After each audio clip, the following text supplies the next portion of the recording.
So let us begin. And we're going to begin with a historian of ideas, someone who studies the history of ideas and of their expression in society. We call cultural historians. And for that exercise today, we have Stephen Kahn, the W.E. Smith Professor of History at Miami University in Oxford, Ohio. And he is going to help us answer the question, how did Indians wind up in museums, and where did the High Foundation collection come from? Professor Kahn.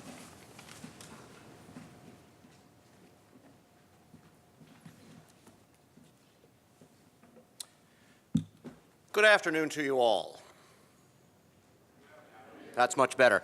Let me start by thanking all of you again for turning out on a very lovely Saturday afternoon here in New York, which you are therefore all missing down here in the basement. And I want to thank as well all of the people associated with the museum and the Smithsonian who put this event together. It's a really splendid opportunity, and it's a real pleasure for me to be here. As I started to think about this event marking the centennial of the Museum of the American Indian, I found myself, naturally, humming an old Grateful Dead tune. You know, the one with the refrain, "What a long, strange trip it's been." The first draft of this talk had that as its title, because anybody with a cursory knowledge of the last 100 years would acknowledge the extraordinary and sometimes tortured path this institution has traversed since 1916. From far-flung hemispheric collecting expeditions to Upper Manhattan, to Washington, D.C., to Lower Manhattan, through the courts and Congress, the Museum of the American Indian has had a more, shall we say, complicated run than many other museums. But I'm not going to talk about that long, strange trip. My assignment this afternoon is to put George High, his collection, his museum, into a broader context, to explore how he and it fit into the world of the turn of the 20th century, intellectually, museologically, philanthropically, and otherwise. So therefore, when I sat down to do draft 2 of this talk, my thoughts turned naturally from the Grateful Dead to the Sopranos, and specifically to the very first episode where Tony says to his therapist, "I feel like I came in at the end of something."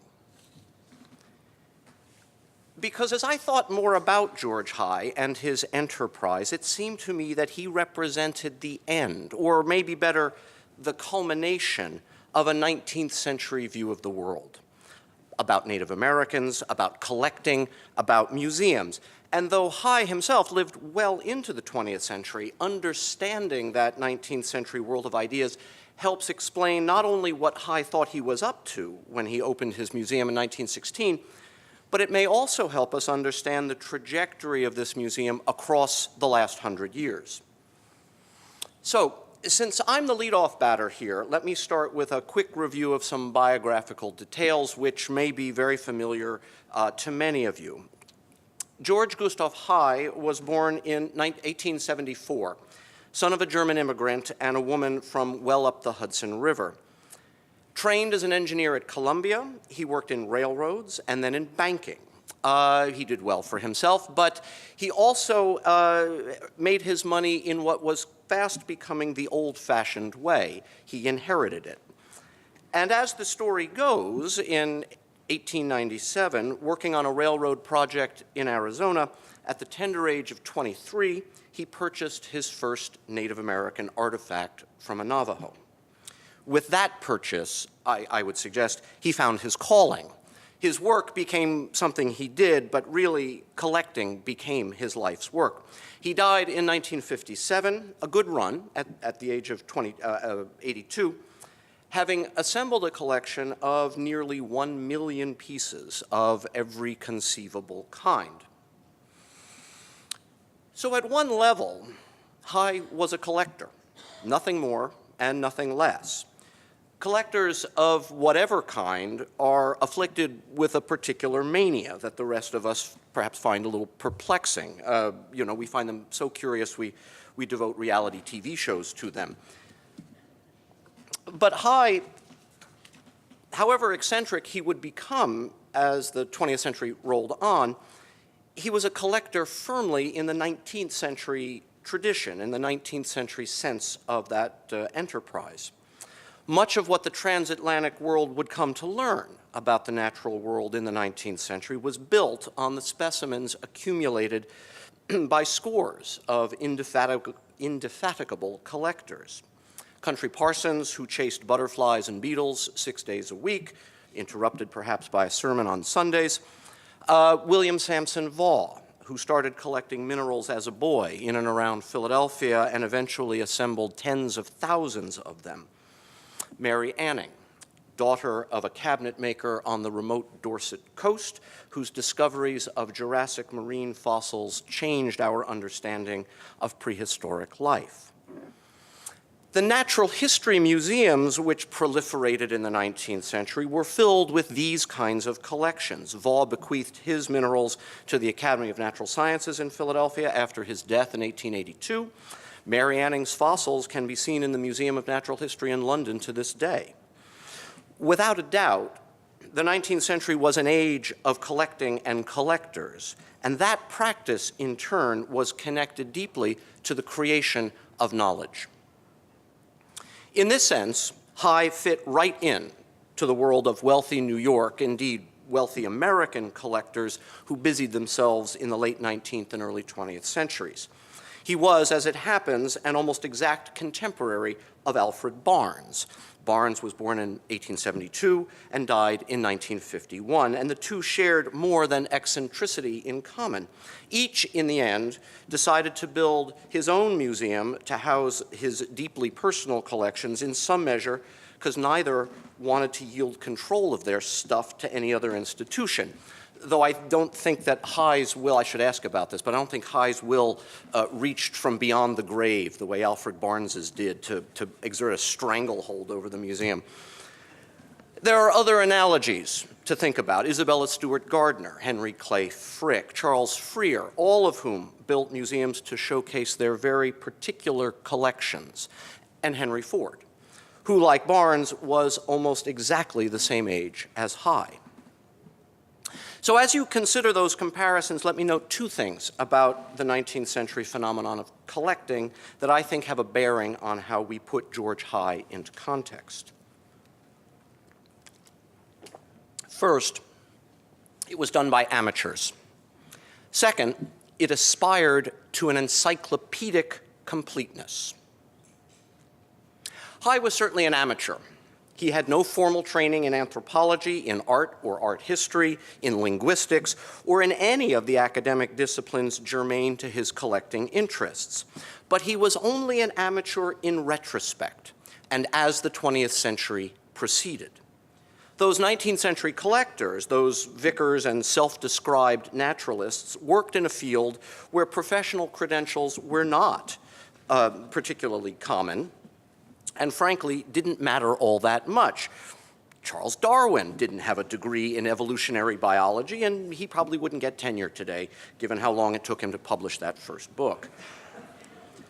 High, however, was born just 2 years before the founding of the Johns Hopkins University, and it's Hopkins which introduced German-style graduate-level training to American higher education. By the time High started collecting, the American world of knowledge production was well on its way to professionalizing and credentializing. My own professional organization, the American Historical Association, formed in 1884. The American Physical Association, the umbrella group for the physicists, founded in 1899. And the American Anthropological Association got started in 1902, just 5 years after High purchased that deerskin shirt in Arizona. High found himself on the edges of this new professionalized academic world of the 20th century. He joined the American Anthropological Association and the American Academy for the Advancement of Science, but he twice served as president of the Explorers Club, a gentlemanly organization designed to promote exploration and good fellowship among its members. And I'm serious about the gentlemanly part. They didn't actually admit women until 1981. The friction, if that's quite the right way to put it, between the emerging world of professional academics and the receding world of those amateur naturalists played out at the University of Pennsylvania's Free Museum of Science and Art, the first museum with which High established a serious relationship. More specifically, it helps explain the testy relationship he had with the museum and with museum curator and director George Byron Gordon, another contemporary. Gordon was born in 1870, but in considerably more modest circumstances. Gordon went on to Harvard in order to train as an archaeologist. He actually wound up directing Harvard's excavations in Copan in 1895 after his advisor suddenly dropped dead, which is quite a way to wind up with a dig. In 1903, he was hired at the Penn Museum. He became director in 1907. In addition to running the museum, Gordon also helped establish an independent academic department of anthropology at the university. Gordon began a relationship with High in about 1906, arranging for High to contribute money to the museum's American section and to put High's already impressive collection on loan to the museum. In exchange, Gordon put High on the museum's Central Committee for Anthropology in 1908, and then in the following year, he had High elected to the museum's Board of Managers. The museum itself was new. It had been founded just in the previous decade, and it was still struggling to figure out what it wanted to be. The brainchild of University Provost William Pepper, the Free Museum of Science and Art actually wanted to occupy an intellectual terrain somewhere in between science and art, or perhaps better, a place where those two categories intersected and overlapped. Not an art museum, though it would include art and artifacts from antiquity, especially the Mediterranean and the ancient Near East, nor, and this is even more important, would it be just another natural history museum. Instead, it would try to give museum form to the nascent discipline of anthropology, accumulating and exhibiting cultural material from the past and from around the globe. A natural history of humans, as some would describe the task, a scientific museum of culture. And it was staggeringly ambitious. Pepper envisioned the museum as the American analog to the British Museum in London, and the original museum plans, drafted in the 1890s, call for a building more than 3 times the size of what you visit today, though those expansion plans ground to a halt in 1929. So with his committee job and his seat on the Board of Managers, High found himself on the academic institutional cutting edge of anthropology. But it turned out to be a brief and perhaps not altogether happy sojourn. The High collection instantly gave the museum a profile in North American ethnology, and I'm going to use that term because that was the term at the time, to match the material being sent back from expeditions to Egypt and from places like Nippur.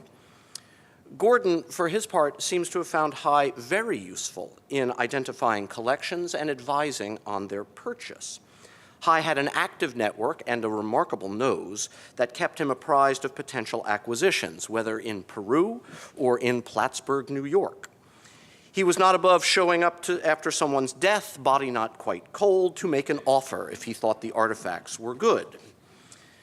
But it doesn't seem that Gordon took High seriously beyond his role as patron.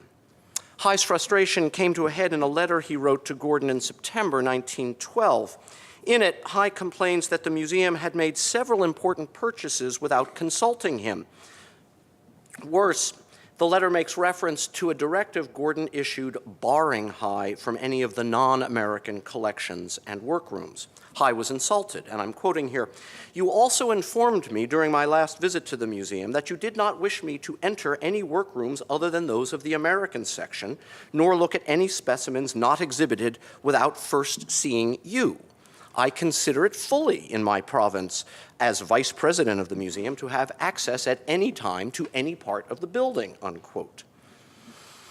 High continued to serve at Penn's museum for another 3.5 years, but the handwriting was already on the wall. As early as 1913, High began to use letterhead, at least in his correspondence with Penn, with the High Museum across the top of it. Penn probably got the message. He resigned from the Penn Museum in the spring of 1916. Then he and Gordon wound up haggling over who should pay for the crating and moving of his collection back here to New York. Penn, of course, was not the only institution High flirted with in the years before 1916. At about the same moment that High was beginning his association with Penn, he began corresponding with Franz Boas. Boas was several years older than High, and his career has been well documented. Trained as a physicist in Germany, Boas moved to the United States, and he became one of the foundational figures in the history of anthropology. From his outpost at Columbia University, Boas shaped the course of American anthropology in the first half of the 20th century, both intellectually and institutionally, through his research and through this diaspora of students that he trained and then placed in universities around the country. It's worth remembering, though, that Boas's anthropological career began with exhibitions and in museums. After a few years in the United States, his big break came when Frederick Ward Putnam appointed Boas to oversee the anthropological exhibits at the 1893 World's Fair in Chicago. He parlayed that success into a position at the American Museum of Natural History, and it's from there that he moved uptown to Columbia in 1905. In his letters to High, Boas wanted to involve him in building the Department of Anthropology at Columbia. That doesn't put it quite precisely. Boas wanted money. Like Gordon in Philadelphia, Boas seems to have seen High as a wealthy patron, not necessarily as an intellectual contributor. In a letter written in November 1906, Boas gave a long report on the doings of the department, and as he circled toward the end of it, he reminded High just how expensive it all was. Quote, "The peculiar character of anthropological work," Boas wrote, "is such that much of the research work which in other departments would be done in the laboratory has to be done by us in the field by visits to distant tribes and to other groups of people whose study is the object of anthropological science," unquote. That set up the ask. And so it went. In May 1908, Boas asked for money for a 70th birthday party fund for Frederick Ward Putnam, his old boss. High declined. In May 1911, he hit him up for money again to set up a field school in Mexico. November 1913, Boas wrote in a panic asking High to pick up the salary of a department member about to be sacked by Columbia University, and so it went. Perhaps Boas shouldn't have been surprised, therefore, given the way he viewed High and this correspondence between them, when he learned secondhand that High was setting up his own museum. But he certainly claimed that he was taken by surprise. In a hasty letter dated November 23, 1915, Boas insisted that he had no personal stake in the matter and that his remarks were, quote, dictated merely by my interest in the advancement of science. But he went on, "It seems to my mind that the permanent interests of anthropology would not be best served by the establishment of a new independent museum of the kind I understand you are planning. The museum you are planning would necessarily, to a very great extent, duplicate the work that is already being done by the American Museum of Natural History," unquote. That Boas had hoped, or maybe expected, that the High collection would wind up on Central Park West might have reflected a kind of loyalty to his old employer, but it also might have reflected an intellectual and institutional ambiguity, one connected to that second aspect of 19th century collecting I mentioned earlier, the desire for encyclopedic completeness. Collectors have always been with us, but in the 19th century, the impulse to collect was yoked to a desire for some kind of taxonomy and the order that it provided. The messiness of the world out there could be made rational if all of those specimens could only be arranged and classified properly. George Eliot, Charles Dickens, each parodied this kind of encyclopedic pedantry, Eliot with her character, the Reverend Casaubon, and Dickens with his marvelous figure, Dr. Gradgrind. Natural history museums in the 19th century conception would stand as volumes of this encyclopedia, each specimen serving as a small entry, organized into larger sections, until with enough specimens and careful organization, the topic mollusks, or birds, or dinosaurs would be complete. High seems to have had that some ideal of completion in his own mind when he was associated with Penn. That ideal shaped what he thought should and should not be added to the museum or to his own collection. In February 1910, for example, he was pleased to report the purchase of a buffalo robe at long last, something we needed very much to complete our exhibition. And here one final analogy with a contemporary. Edward Curtis began his vast photographic project just a few years after High began collecting. Curtis's ambitions were also encyclopedic. He believed he could create a photographic record of every North American Indian tribe. And whatever you think about the results, and the volumes of the North American Indian are problematic, to say the least, Curtis worked within an intellectual framework which seemed to make sense. That is to say, we have identified X number of Indian tribes, a finite number. We have mapped where they reside. I will go out and document them all from beginning to end. The nigglesome question, of course, for the High collection, whether or not anyone explicitly articulated it, was what constituted a complete record of material culture. A Linnaean system of taxonomy and enough expeditions around the world might produce a complete catalog of the natural world, but was there a Linnaean system for cultural production? A taxonomy into which we can organize all these artifacts?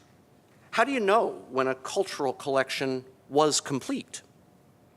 Initially, this question had been elided. The first major museum collections of native material were housed in already extant museums of natural history. This is true in Chicago, in Washington, and indeed true here in New York as well. Inside those places, anthropology was an institutional category alongside geology and paleontology, botany, biology, and the rest. Penn's museum had been the first large-scale attempt to sever anthropology from its natural history roots, but as I've already mentioned, the marriage between Penn and High ended not altogether happily. Boas may have assumed that the High collection would wind up at the American Museum of Natural History because he couldn't quite imagine where else to put it. In any event, he certainly didn't imagine it at Columbia. By the time he was corresponding with High, Boas had soured on museum-based anthropology. And once at Columbia, Boas stayed there. He never went back to a museum. And indeed, as early as 1887, Boas was complaining about museum displays of anthropology, writing, quote, "Classification is not explanation." Natural history classification was the great task of the 19th century. Anthropological explanation was the challenge of the 20th. Further, if High felt uncomfortable or marginalized or condescended to at Penn as it became more academic and more professionalized, then the field of anthropology itself coalesced in the early 20th century in a way that also left High somewhat on the margins. Every undergraduate in an intro anthro class learns that the American version of anthropology consists of 4 sub-disciplines, the 4 legs of the chair in that somewhat tired metaphor: linguistics, physical anthropology, archaeology, and cultural anthropology. Each of these had their own roots in the 19th century intellectual discourses, but they were brought under the disciplinary umbrella of anthropology at the turn of the 20th century. Cultural anthropology, which was the updated version of 19th century ethnology, occupied pride of place in the new discipline. Or more to the point, cultural anthropologists occupied a majority of the professorships in these new departments. And at the risk of oversimplifying, cultural anthropologists wanted to develop social and cultural theory, which they would in turn test doing ethnographic field work. In this back and forth between the far-flung field and the university, between the theorizing and the observing, it wasn't clear that anthropological objects were really all that important anymore.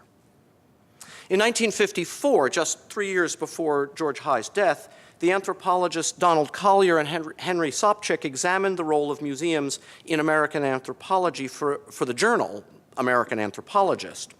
They concluded that museums were no longer relevant to the questions and debates that interested cultural anthropologists. What's more, they went on, museums hadn't been relevant since the early 1920s. What then to do with an extraordinary collection of museum objects illustrating a field that no longer cared much about museums?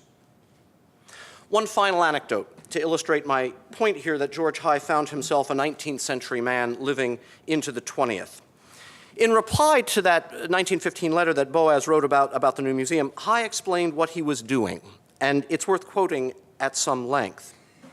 As you know, in my personal case, when I started my collections, I was in business downtown, and neither had I taken any course in anthropology during my studies at college, when I endeavored at my leisure hours, which were of course in the evenings, to find some place to go where I could at least be directed in the science I wished to take up, I found that there was no place in the city where a man could go and get elementary training, or in fact any training at all, unless he entered a regular college course, unquote. He went on, I feel that there are many men in New York that are placed as I was, and cannot take the regular course which a college gives in anthropology. Therefore, an institution that is open to them in the evening, where they can be taught at least the rudiments of anthropology, is a necessity. That's a wonderful vision of what the museum could be. It's a rationale, however, that might well have been written by any who had founded the great museums 50 years earlier, or indeed Charles Willson Peale in his own museum at the turn of the 19th century. Museums as institutions of democratic education available to ordinary working people, adults, really. Notice the mention twice of evening hours, not a place run by academics or for academic experts, nor a place simply as an adjunct now for the public schools and the kids, this which is increasingly true with science museums. High imagined a relationship between his museum and the public which was rooted deep in the 19th century.